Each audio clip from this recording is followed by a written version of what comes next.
than it was before. Got some good times knocking upon your front door. It's the Richard Wilmore Show.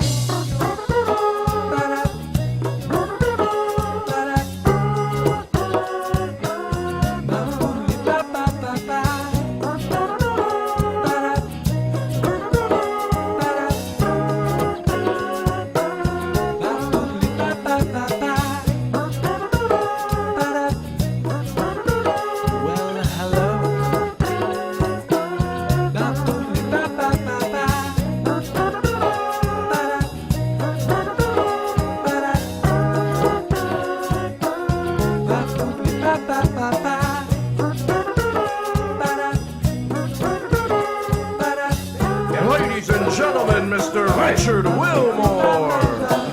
Yay! Oh, it's like a wow. It's like a real thing. It's like a real TV show. Yeah. I was gonna give a reference of this show called Coffee with Karan. It's an Indian show, a talk show. I don't know if all talk shows do that, but he have water. No, give the cup. Give the cup. Yeah. I have no idea. I'm gonna say no. And it actually says Coffee with Karan, and you take a cup. Oh, really? Yeah. I need to order more cups. Maybe I'll take it. Yeah. Well, nice. I'm glad I get to take it home. Take it home and I don't know what you do. Instagram it? Sure. I will Instagram it, and it goes into my coffee shop. I have a coffee shop in my house. Well, it's not a commercial coffee shop, but I got really excited there for a moment. yes, it's not a commercial one. But what I did was, you know how traditional houses like have a study or like a formal dining. I made that space into a coffee shop, so it looks like a coffee shop if you enter. It actually says Arora's Coffee Shop if you enter. I'm not charging anyone. Exactly. Yeah, it's a pretty cool project. We moved into the house like a year back, and that's the only thing I've done in the house, and I'm really, really proud of it. So wait, I want pictures. One. Also, you get I want to come over and have coffee. I am a huge coffee snob. Awesome. I am too. Well, let's talk about coffee then. All right, let's talk about coffee. What's your favorite coffee place in San Antonio? My favorite coffee place in San Antonio, I have to say, I'm obligated to say, Press Coffee. Why are you obligated? Do they pay you? They don't pay me. I work with a bunch of folks, and actually it's a nice place. I really like it. The coffee's good. The people are nice. It's a great location too. I like the layout of the place. It's indoors, outdoors. It has the upstairs. Have you been to Press? No. It's a nice place. Have you heard of this guy, Scott Newman? No. All right, so you got to go visit Press Coffee and meet Scott. He is. And maybe he can be a sponsor of the show. He could. Just yes. He's my video guy. He's done a couple of. He's recorded a couple of my stand-ups for my Tanveer shows. And he works at the coffee shop. And I really like it. Yes, it has to be Press Coffee. Have you been to Shotgun? I have not been to Shotgun. Where's that at? I don't know where anything is around here, so you'll have to GPS it. Okay. But GPS? I haven't heard that in No, a while. we'll GPS get it. All right. What does that mean? I don't know. People just say Google it. Oh. No one says GPS it and then it'll take you there. That's what I GPS say. it. Okay. Google it if you want like information. GPS it if you want to know where it is. Oh, all right. All right. Anyway, why are we not doing the interview there? I know. Yeah. The only thing remaining in the coffee shop is it's like probably this size, and then it has a nice window you can look out. The shutters are not done there. That's the only thing remaining. Once that's done, we can move the show there. We'll just roll the rug and have. Yeah, definitely. We don't need a rug. No, I will, then I'll just show up with a coffee cup. Yeah, just go show up with a coffee cup. That's less work for me. Yeah. I'm not mad about that. So you've been here for 10 years. I have been in San Antonio for, actually, I lied, 8 years. 8 years. 8 years. 10 years in the United States, 8 years in San Antonio. What brought you to San Antonio? Work. Yeah. Where were you before? I was in College Station. I was in Mumbai, India, long back when I was, till the age of 21. I was in Mumbai. And then all of my friends there were really fascinated with moving to America. I had no idea about America. I really didn't care about it. I had heard about America in the news, but especially Texas. I didn't even know Texas existed, honest. And then a lot of people was just, applying for their GRE and all those entrance exams and applying for future studies, like the master's program and stuff. And I just followed through, like, oh, you know what, I'll just appear for the exam. I got a good score. I'm like, okay, what next?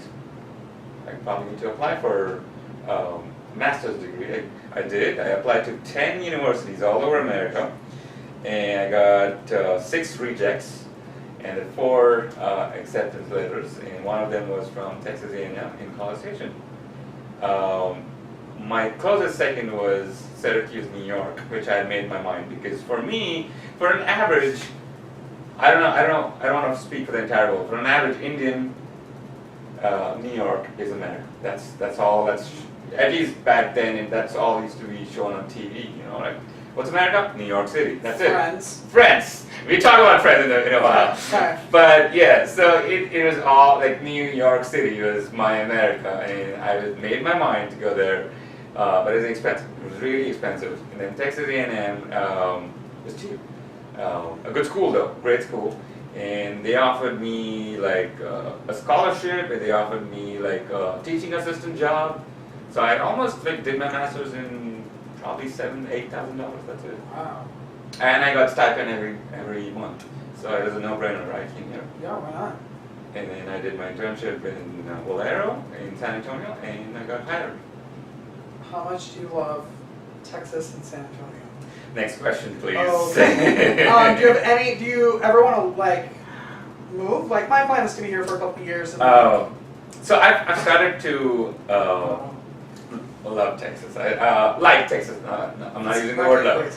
Like, yes, it's grown on me, especially San Antonio. I've seen like earlier, like 6-7 years back, San Antonio is very different. I definitely liked Austin more at the time, because that was where the action was. And then San Antonio's become a lot better. I'm liking it. But yeah, about moving, here's the thing. I definitely want to move to a city like New York, LA or something. But then there's the second thing about your comfort zone. I've got so used to San Antonio now. I've got so used to Texas. Know people here, know how things work.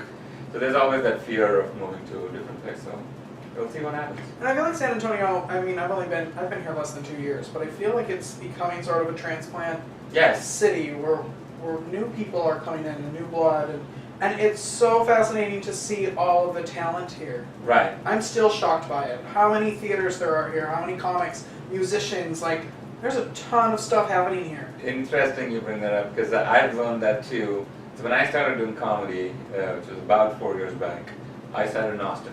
I lived here, but I started comedy in Austin, because honest to God, I didn't even know there was a comedy scene here. So that's where you had to go, probably. Yeah, and I just probably Googled comedy in Austin. GPS'd it? And I GPS'd it. GPS Comedy Club. I still have a hard time saying GPS now. But I Googled it. Yeah, you can Google it. And yeah, Austin was the place that showed up. I used to actually drive to Austin to do a mic every week, like twice a week, maybe thrice. And then someone told me, you live in San Antonio, you should do mics there. I'm like, oh, is there a mic there? Then I got to learn about all the comedy clubs here, the places, the mics. Yeah, and then I stopped going to Austin.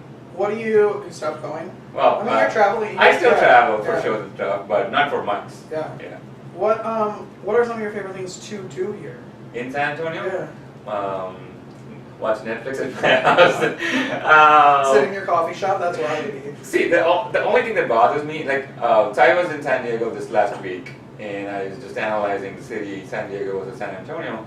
I like San Antonio. There's a lot to do here. There's a lot of things, especially now. The only thing that bothers me is the weather, man. It is hot. It is really, really hot. So that's the reason that I probably don't want to go outside that much. Just a couple of months that I really want to go out, but the rest of the time I'm like, I just want to be indoors.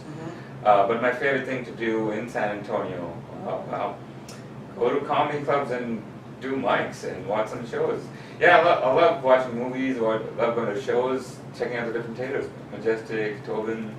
Yeah, watching shows. That's probably my favorite thing. I want to go back. I have so many things to talk to you about. Yes. I want to go back to what you were talking about, New York. Tanveer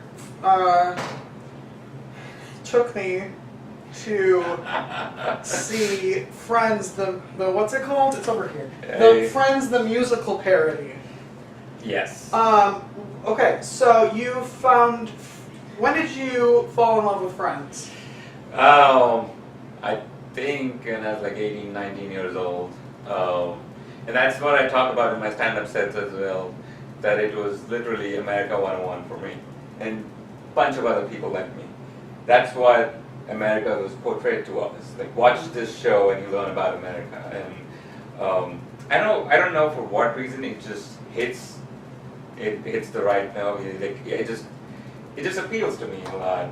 So was it shocking when you moved here? Yes. And that's a cat. Are you afraid of cats? No. Okay, good. Which is weird because she's afraid of everyone, so I'm kind of shocked she's out here. Oh. But was it shocking that when you moved to Texas and it Oh was yes, not like big Friends? shock. I almost cried my second week here because and again, part of my stand-up sets I talk about this. I moved to College Station, Texas, 10 years back.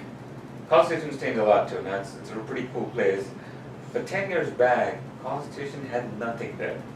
Like, and I moved like from Mumbai, which is almost like New York with Indian people. That's what it is. To moving to College Station was big disappointment. And I moved in like with 4 other guys in one apartment, and it was a really bad apartment to be honest. At 1.5 years, I cried to sleep. It was pretty interesting, and then I got used to it, and I saw San Antonio, and then I was like, oh, all right, America isn't that bad. I still hadn't been to New York because that was my thing. I think I went to New York in maybe 2-3 years later, and I was like, okay, that confirms what Friends was. But College Station, yeah. In fact, I remember the day I was graduating. My mom and my dad, they came from India for my graduation. My mom walked into my apartment and she just bursted into tears. She's like, I am so sorry I did that to you for 1.5 years. So I'm like, no, it's not your fault. But so yeah, it was shocking. It was a culture shock, but in a very different way than you'd expect. Your family was just here. Right? Yes. So my mom and her 2 sisters were here. My in-laws are here now. And then probably after that, they'll leave. My mom and dad and my brother and his wife and their son are going to be here as well. How long do they usually, when family comes to visit, how long do they usually stay? Usually it's 2 weeks. This year's been different. They stayed longer. No complaints. Of course not. No, just an complaints. observation. Yes. It usually is like 2 weeks to a month. I have a rule with my family visits from Wisconsin that they're only allowed to stay for like 4 days. I would like that rule. Yeah. Oh my God, you gotta post this. But You cut this out. no, that's cool. Do it. Subtle message there. Yeah. But I don't know. Yeah, it's I like them, but I like them in. Yeah. For short, It's hard because they travel so far and Right. you want them to enjoy themselves and make it worth all the money they pay to get over Right. here. And then after day 4 of being the tour guide and the entertainment, like, Right, it's a lot of pressure. with my family, we have to go. Like, we don't just sit around in our coffee shop and like not do anything. Right, exactly, Sightseeing, yeah. and then you're like, I'm exhausted. This is a mix of people in my family. Some people like to be home, some people want to go out. I'm that kind of person. You're like, okay, let's do another thing, let's do another thing. I love taking vacations with my family, right? But yeah, just sitting in the house, probably not my thing. With me, it's fine. With family, no. Yeah. You feel like they're here. Right, show let's them a good might as time. well do something. There's one, interesting you bring that up. This was a couple of years back. I used to live in an apartment, in a 1-bedroom apartment with my wife. And my wife, she was going to school and she was graduating. And we had my parents and her parents over at the same time. So 6 of us in a 1-bedroom, probably a 750 square feet apartment. That's interesting. Yeah. That was really interesting. You really get to know people that way. Oh yes, really know that. Yes, no boundaries. Oh yeah. What do they think of you being a comedian? Honestly, a lot of people have asked me that, and I've never asked them, and I really don't know. But often I get this question from my parents, and it's probably a question that most comedians get, like, does it pay? And I'm like, not yet. Someday it will. But yeah, anytime I bring up the fact that, hey, you know what, in a couple of years if I get that good, I'm going to leave my day job and they're like, no, you're not doing that. My parents, especially my dad, he doesn't like to take that many risks. He's like, you got a stable thing, don't leave it. So I think that's their fear. So apart from that, they're fine. Initially, my dad used to watch I had posted some videos on YouTube. He used to watch them, and he wasn't happy about it. So I think he stopped watching it after a while. And I have a couple of sets that I do now that I haven't posted. But I'm pretty sure if he watches that, he won't be happy about it. You might get a phone call. So I think we are at that stage in our lives, me and my dad, where we don't have a direct conversation. It's either through my mom or through my wife. Or it's through my mom, then goes to my wife, and then comes to me, and then it goes back. So I think that's what happens. Is that the safe zone then? It is. He feels safe talking to my mom. I feel safe talking to my wife. So everyone's happy at the end of the day. No one's fighting. Yeah. So you've been doing comedy for 4 years. Yes. And you, sir, are nominated for Best of San Antonio. Tanveer Arora! You know, me and my wife, we've been married 8 years. There's one dude who's happy about it. Do you know my wife? I don't know. Should I be married? She didn't come for the show, so I don't know. But we've been married 8 years. We don't have any kids. Nothing's wrong. Nothing's wrong. Nothing is wrong. But all our friends now have kids. Like, we are the only couple in the group that don't have kids, and things are very different now. Like, I invited all my friends over for some chai, you know. And while we were having chai, we were just whispering into each other's ears. And I was like, why are we doing this? They said, because we don't want to make any noise. The kids are sleeping. Okay, all right. This next time I invited my friends over for a movie night. We decided to watch a Bollywood movie. To which my friends were like, turn the subtitles on. I'm like, we are watching a Bollywood movie. Why do we need subtitles? He's like, because we don't want to make any noise. Turn the volume down. Because the kids are sleeping. Okay, all right. This third time, I invited my friends over for a game night. We decided to play Jenga. I swear to God, my friends, they played their best in their entire lives. The game lasted like 6 hours because my friends, they didn't want the Jenga tower to fall because that will make some noise, and guess what? I stayed, the kids are sleeping. I just want to know what drugs are these kids on. I've never seen them awake in my life, man.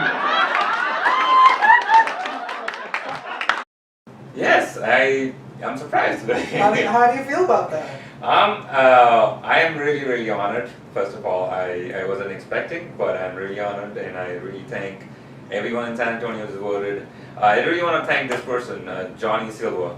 Do you know him? No. I don't know anybody you've said. Okay. Yeah, well, you need to go get on I board. need to leave my living room, I guess. Yeah, or just use Facebook more. Yeah. I'll GPS it. You GPS it. Johnny Silva, if you watch this, thank you so much for nominating me. He was the first one to nominate. I think when polls were out initially, he didn't have set nomination. Maybe he had a couple names, but he could enter those names. I don't think so. I was part of those. He entered my name, and he just gave me a shout out on Facebook that, hey, I'm not nominated you, and then it kind of caught up. I'm glad to be in the top 5, and I'm really, really honored. You can go to the San Antonio Current website. We'll put it on the bottom of the screen to vote for Tanveer. Yes, it goes please through do. the 30th of June. Yep, almost a week more. Tori was here last week talking about how we should vote for her. So now you're here this week. Do you have anything to say to Tori or the other people nominated, or why they should vote for you? I'll be honest, and jokes apart, yeah. If you've seen any of us, and if you honestly like one of us, vote for that person. It doesn't have to be me, it doesn't have to be Tori, it doesn't have to be Larry, definitely doesn't have to be Cleto, as Tori said. But no, if you like a comedian, vote for that. Just not because you're their friend or anything. If you like our comedy, please vote for that. And we have a special guest, you can vote for her as well, or him. That's a her. It's a her. She's the co-host. What do you think of the comedy scene in San Antonio? It's pretty now good. It's growing. It is growing, yes, you're right. Past couple of years I've seen that growing. There's a lot of not just comedians, even the audience, a lot of people are now really interested in watching live comedy, which is a really good thing. I believe we have really, really good comedians in San Antonio. It has grown, but there's there's definitely that one problem that most of us have, and as an artist, you have the talent and you have the resistance, or you get lazy about it. I think that's the thing that most San Antonio comedians need to address. I hardly see any San Antonio comedian going outside, like to Austin or even Houston and doing shows there. They've started, a lot of people have started, but there's not more. Like San Antonio comedians stay San Antonio comedians. I think that should change. But there's a lot of brilliant talent here. Yeah. Do you have a favorite place outside of San Antonio that you like to do comedy? Yeah. Austin's definitely been my favorite just because I started there. My next favorite would probably be Houston. I've not done much in Houston, but every time I've been there, I've really had a good time. I've definitely had. Outside Texas, if you ask, I had done a couple of shows in New York, which were great. And that's the thing with big cities like Houston and New York. There's just a lot of variety of comedy. Different personas, even in the audience, and comedians, just plethora of things, like just varied topics that I've talked about.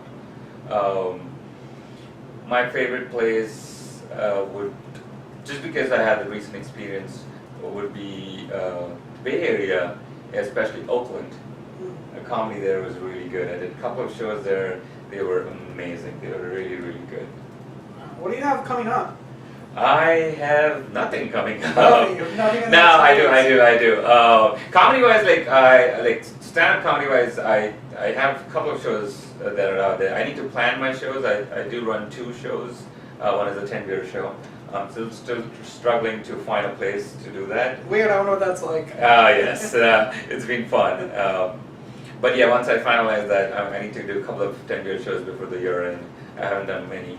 And then I also want to do my other show that I do is English comedy, stand-up comedy show. I call it Jokes Okay Please. And we've, so far, me and this guy, Chris Collins from Austin, we do it in Austin. I probably want to do it in Houston, San Antonio, Dallas as well. And it's basically a mix of English and Hindi, and we call it English. That's cool. Yeah, it's picked up. We've done a couple last year. We want to do more of those. If you had to pick 3 words to describe yourself, what would you use? Wow. Angry, quirky, and fun.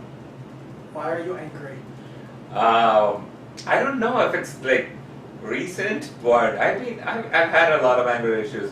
I want to post that on Facebook. Like someone asked me, so you do stand-up comedy, so you must be funny. I'm like, no, I just got anger issues. That's what it is. Stuff to yell about. Right. I don't know. I've been having a lot of anger issues. I don't hit anyone yet, Yeah. But I don't know why. Us. Right. Exactly. I don't know why I do. I really don't know. I need to see a therapist for that. What makes you quirky? Just my random things at times. So then my wife usually gets confused, like why are we doing this or why are we doing that? And I just throw random things at her and random things at my friends. So let's do this. So let's go there. I took you to the French musical parody. So I don't know what you thought of me after that. I don't know if that's quirky or just theater. But quirky in a sense that I made bad decisions. Right. Yeah. Random decisions. Random bad decisions. Yes. And then what about fun? Fun. So I'm pretty moody. Maybe that's what the anger issue is about. One day I'll be really cheerful. One day I'll be really, really sad, and I don't want to talk to anyone. But when I'm cheerful, I'm really fun, and I talk a lot. I try and make jokes. I try and make people laugh. I come up with the weirdest yet fun YouTube video recommendations for people to watch. And just have fun. That's awesome. I know you've been working all day and then you came over here right after work. So Yes. I'm going to let you go so you can have a life and go home. Sure. Is there anything else you want to talk about before we take a picture and go? Vote for him. Yes, for please best vote of for San me. Antonio. San Antonio. Do you want to talk about the Friends musical parody? Listen, I follow them on Instagram. You do now? Yeah, I do. Because I follow everybody on Instagram. So we go to this. I think it was your friends, your family. Someone dropped out, so I got. Literally everyone. So it was my wife and 2 of my friends, and they dropped out. Because they're smart. Yes. I figured no. And so we show up, and Tram, who I'm going to see this weekend, and we talk about it every time I see her. Speaking of her, she really wants to be invited to this show, and I guess you don't want her to be on this show? I haven't seen Tram. Alright, yeah. Was she crying about it? She was. She called you names that. Did she? Yeah. I'm seeing her this weekend. I'll ask her what name she called me. I just talked to her today. Calm down, Tram. You're coming on the show. Yeah, and it was probably the worst thing I've ever seen in a theater. No? I almost agree, except for that the female who played Rachel. I think she did good. She was good because Yeah. she had like her cadence down. Right. But the show itself, Show was a college production. It was high school production. it was a high school Yeah. without a theater program. It was like Yes.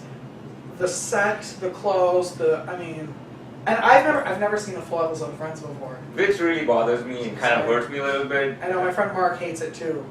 He set up a special thing on his Netflix that he has like the entire thing, Right. so I can log in and watch it. You still want to it? It doesn't seem funny to me. It's like Seinfeld. Did you watch Seinfeld? Seinfeld's funny, no? Alright. Oh, God. Do you want me to just, like, kill him right now? This is where the anger comes Yes, out. yes. So here's my thing. A lot of people debate about Seinfeld and Friends. Seinfeld is actual comedy funny to me. Mm-hmm. To a lot of comedians as well. Friends is more like a comfort food. I just want it in the background, just running, and it comforts me. It gets my anger a bit low. Maybe we should have had a plane back here. I know, yeah, that's okay. All right, Tanveer. All right, let's take this picture. Let's take this picture and get you out of here. Thank you very much for coming on. Go vote for him. Yes, please vote for me. And let me figure this out. And sometimes it works and sometimes it doesn't. All right. Okay, ready? Oh. Okay, I'll take a picture of my Crocs then. What? All right. Okay, this is what happens when you buy stuff from the dollar store, kids. It doesn't. This is our budget. Okay, here we go. Ready? All right. Okay. Cool. Thanks, dude. Thank you. You're This the is best. fun. Yeah. I felt. So you've been doing comedy for 4 years. That's right. Do you have any like best of, worst of, like A show? shows? Yes. Oh, yes. Let's start with the best one. Okay. Because it's recent, and I talked about comedy in Oakland, right? So there's this comedy group called Comedy Oakland, and they invited me to do a competition, and by far that is the best show I had. It was in a restaurant. They had an upstairs just reserved for comedy, and it was sold out that night. And you know, and there are times where the comedian goes up on stage, and the story builds, and the audience kind of then starts falling in love with the comedian and starts following them. And then there are other times the audience just hates the comedian right from the start. And then the third time, the moment you walk up on stage, you don't even say a word, and the audience just likes you. That's what happened that night. Oh. I just walked, and it was a surprise for me because that usually doesn't happen. I got to at least talk for a minute or two to actually get them on board. But this was just right then. They liked, and it was 8 people or 8 or 10 people. It's a comedy competition. There's 4 minutes each in each round, and it was really fast paced. And they liked me in each round, and I won that. Wow. And it was pretty cool. I won some dollars. And they gave me a spot in their late night show, and the audience loved me, and it was a great night. What's that feeling when you walk up there? Can you describe that? And like when you instantly know, or even if it takes you a couple minutes and all of a sudden you can feel that room turn. It's a lot when you're just like hanging out socially or in a party. You get that vibe. It's through the eyes or just the energy that you feel that you're connected. When you're on stage for a comedian, I think it's mostly about people just being attentive to you. Like no one's taking their phone, no one's talking to their friend, and that is the time. Yeah. But then you just have that connection with the audience, and they're just really keen. It's the body language. They're probably leaning towards you, and they want to listen to you. And you see a couple of smiles on their faces, and then when you do one joke, it hits, and then it just the ball keeps rolling. Yeah, that's a feeling. So that was one of the best shows I've had so far. What's worse, sober people or drunk people? Oh, that depends on my set. I would probably feel sober people, and that's also probably because I don't drink, so it's easier to connect. And I've done a lot of shows for primarily Indian audience during the day, and there's no alcohol. It's been tough, but that's the audience I've dealt with. So yeah, but then at times here, drunk audience is pretty fun too, especially late night shows, and you're doing that kind of material where they don't want to use their brains too much. They just want to have fun time. That's fun too. And then what's your worst? My worst show was in town. I have talked about it a couple of times. There's a big Facebook post about it. This was probably year one of comedy. Someone got to know that I do comedy, and they invited me to do a show, and the show was at a gas station owners convention in town. It's a real thing. I'm not making this up. A gas station owners convention that happens in town every year. Is it just for people in town, or is it like nationwide? It's I think just maybe South Texas or something. So that was they had a convention. It's already going really well. Yes, and they invited me to do comedy, and I asked them, do you know like what my materials is like? And they were like, yeah, just come and dinner. I'm like, okay. They promised me some amount of money. And I was like, okay. Before the show, I definitely asked them if there are kids in the audience or what's the age group like, and then just some demographics on it. They gave me that, and I was like, okay. I was asked to do about 15 to 20 minutes of comedy. In minute 6, my mic was cut off. And this is, by the way, still year one of me doing comedy, so I'm very new to it. And I said some stuff about it, and I'll say it now. So there's a joke about how I say I don't like Indians. I'm from India and I don't like my own people, and they didn't take it well. It did not go well. And the punchline, I keep repeating the punchline. Hey, this is this because I don't like Indians. This is this because I don't like Indians, and they didn't like that. They cut off my mic. The host comes, takes my mic, and she's like, "That's enough. Just go and sit there." I'm at that table. I didn't still register what happened. I was still in shock. I was still confused what happened. And then the guy who booked me comes up to me and he's like, it'll be nice if you just leave the premises. And I have never been that humiliated in my life. I get in my car, I call my wife, I'm like, this happened. That's when it really hit me. Like, oh my God, I've been thrown out of a show. I didn't even ask him like if I'm still getting paid. It's been 3 years now. I don't think I'm getting paid for that. But that's been the worst show ever. I learned a lot that I need to know my audience. I need to know what people's boundaries are. Did you use that joke after that? I did. Oh. I did, and here's the, I'm probably going to post it on YouTube, but I do the entire joke, and then I say that, hey, I was thrown out of the show, that hurt me a little bit, but you know what hurt me more? That no one at the gas station owners convention, not even a single person at the gas station owners convention came up to me and said, thank you, come again. That's how I end the joke now. That's what I... That's crazy. Yeah. Did you think after that, like, should I be doing this? Like, was it that jarring to you to be like? It was for a couple of weeks, I would say, and I just stopped completely doing that joke, and then I was like, you know what?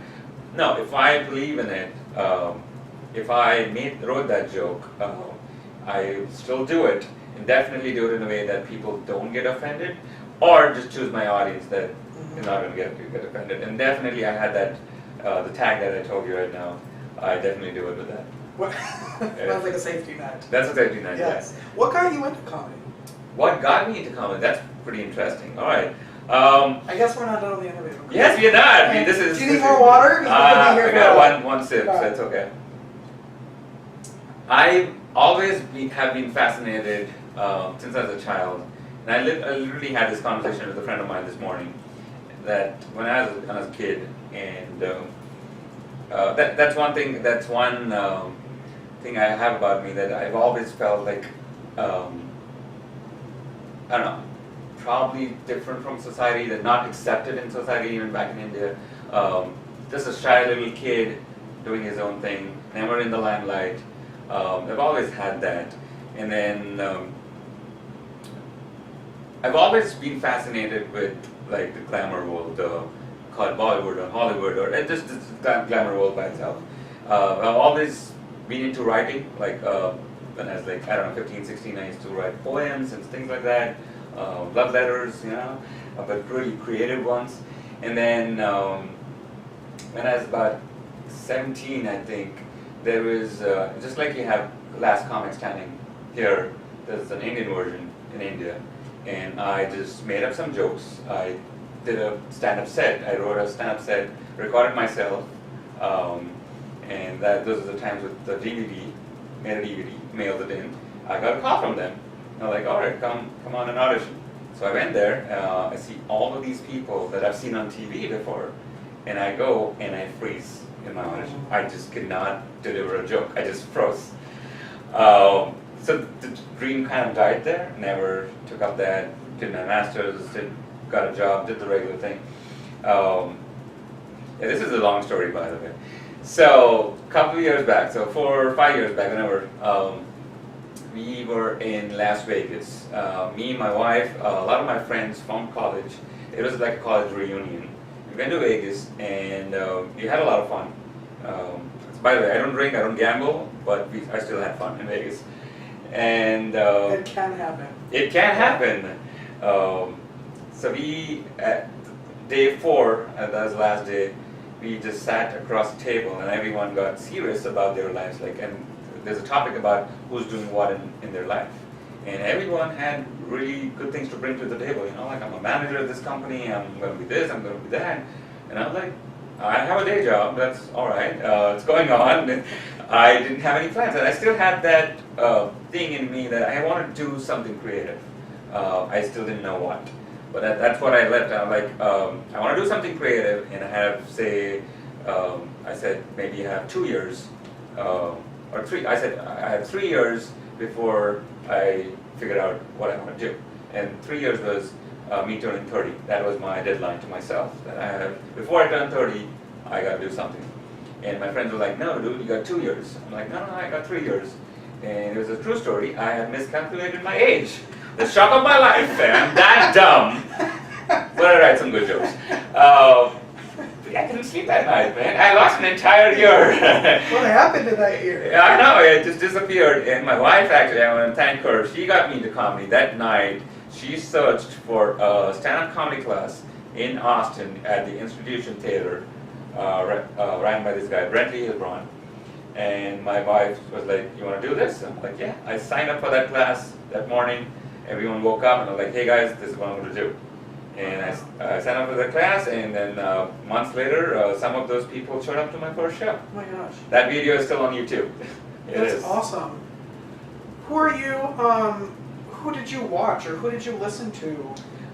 Or who do you still listen to? Or like, so back in India, there used to be, there wasn't the culture of stand-up comedy. Now it's grown, it's there. But back then, it was more about being mimicry artists, or just people doing things similar to stand-up, but not really. There was this one guy called Raju Srivastava. He had a very nice observational comedy. That's a guy I used to watch. There's another guy called Johnny Lever. He's a comedian in Bollywood. Love him. And then I started, definitely Russell Peters was a big thing in India. I used to watch him a little bit. And then when I came here, I started watching American comedians, and 2 of my favorite comedians. I know a lot of people hate him. I also dislike him for the things he's done, but on stage I still like Louis C.K. I do like his comedy, but my absolute favorite is Gary Gulman. I love that dude. I respect him a lot. I love his writing. I love his delivery, everything about him. So the more I watched him, I was like, yeah, that's who I want to be. That's definitely. In fact, I was really fortunate to meet him last year when he was in San Antonio. Me and my wife, we went for a show, and he was really nice to meet us after the show. We talked. I told him I'm doing stand-up comedy, and he was like, hope to work with you sometime. And I'm Facebook friends with him right now, so till the time he deletes me, but right now. But right now, he's officially your friend. Yes, yes. Just message him and be like, I'm ready to do comedy with you now. He doesn't respond to my messages. Not that you've tried. No, he responds to my tweets every now and then. Yeah.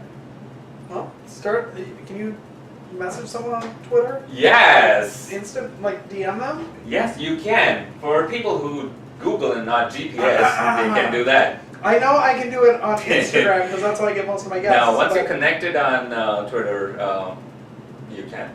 Huh. Yeah. Who do you love in like the San Antonio area? My favorite comedian? Josh Cabaza. Yes, Cabaza. I know you don't like me, but I do like you. Well, I like your comedy. I don't like you, but I like your comedy. No, he's a nice guy. He's a really sweet guy, and I love his comedy. I think he was the very first comedian that I watched in San Antonio. And right from his first open mic set that I watched, not his first, my first watching him, I liked his comedy. I really like his comedy. I think in my opinion, and I don't know what his plans are, he's ready for New York. He's ready for Comedy Central. He's ready for Netflix. So funny. He is, yes, he is good. He's really good. You're also good because I'm good, yeah. yeah, because you could be the funniest in San Antonio 2019.